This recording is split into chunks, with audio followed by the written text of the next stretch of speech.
who wind up with, I'm going to say, experienced horses, whether they were lesson horses or just have had years of riding. And there's still this, I'm going to say, a bit of hesitation or concern of, I got to go pick up the hind feet, or my horse seemed fine. I've been doing things with him for a while now, and all of a sudden he's done this aggressive behavior. And people go, well, where did that come from? There's very rarely do I see in, I'm going to say, mainstream education, any acknowledgement of all of the ways in which the horse is constantly communicating with the human. There's no like, hey, you're getting into the world of horses. Let's talk about horse behavior first. Let's acknowledge how many times that horse has given you feedback, showing you where his mind is, where his focus is, what his tension level is, showing you that every time you ask something and he gave you a counter offer or counter response in his behavior, that this is information. And if we don't address it now, whatever he's doing in the unwanted behavior is only going to escalate the more that we ask of him. And I feel like it's such a disservice to so many students who are eagerly wanting to learn, who really want the horse experience, to not actually teach them about the horse and the horse communication that's happening, so that they don't have to guess, so that they don't have to hope, so that they don't have to wonder what aid they should use next to communicate with the horse, and instead start to learn how to address the horse in a way that has meaning to the horse without triggering his fear. If that was our foundation, so many of these troubled horses, the videos that I post of these aggressive and charging and attacking and rearing and bucking and bolting horses and all that, so many of those would not exist, because all of the initial signs of their potential concern or fear or defensiveness would have been addressed and would have diminished whatever they were experiencing to where they could offer reasonable behavior. And the human was in tune enough that if each time the horse was concerned and the human acknowledged them in a way that had value to the horse, we keep, I'm going to say, diffusing the potential of any future unwanted behavior. Does that mean the horse is always going to comply with what we're asking? No.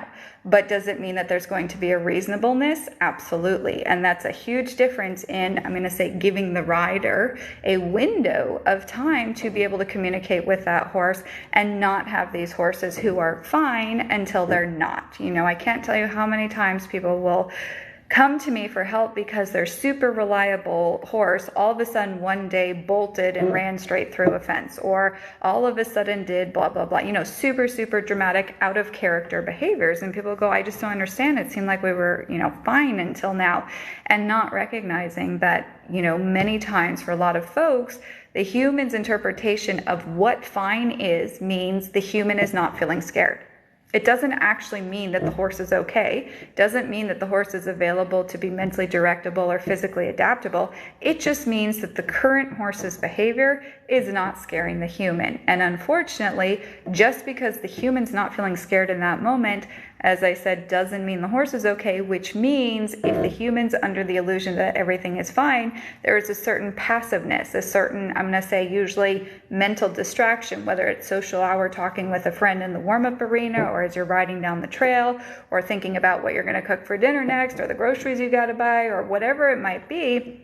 Because we're not feeling defensive, we're not feeling fearful of what our horse's behavior is doing, and we completely miss all of the indications of, yeah, the horse is walking reasonably down the trail or down the arena alongside, but we didn't notice the 3 times he kept looking over his right shoulder. We didn't notice how his ears got tighter. We didn't notice how his steps got shorter and tighter, even if he didn't get faster.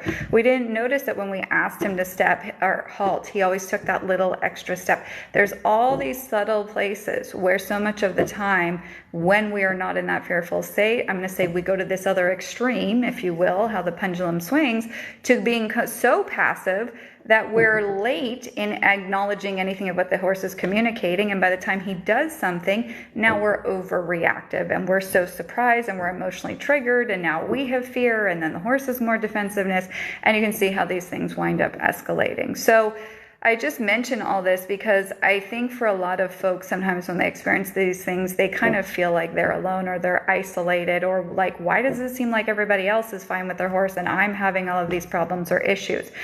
More often than not, many horse folks out there are putting on a very strong facade that everything is okay, and it's not.